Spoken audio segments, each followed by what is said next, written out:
Экстремизм дегеніміз не? Сіз бүгінгі таңда жер жаһанды қатты экстремизм, радикализм, терроризм деген адам құлағына түрпідей тиетін атауларды жиі естіп жүрсіз. Ал бірақ оның байыбына барып көрдіңіз бе?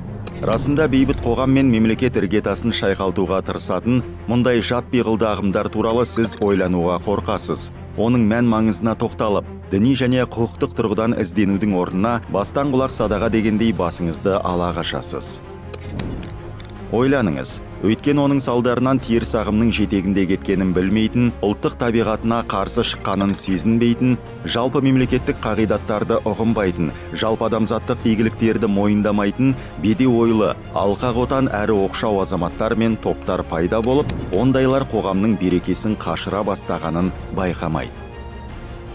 Есте сақтаңыз, экстремизм деген шеттеу, орталықтан ауытқу, белгіленген жерден тыс кету деген мағынаны білдіреді. Яғни қоғамдық және жалпы тәртіпті мойындамайтын, өзін білермендікпен ғана іс-әрекет жасаушы деген сөз. Экстремизмнің пайда болу себебі адамның надандыққа, көрсеғызарлыққа бейімделген көзқарасынан пайда болады. Тек менің ғана пікірім болуы керек деген ұстанымға ие. Бұл экстремизмнің алғашқы белгісі болып саналады. Экстремизмнің тағы бір көрінісі айналасындағыларды көре алмау, түсінбеу немесе түсінгісі келмейтін адамдардан шығады.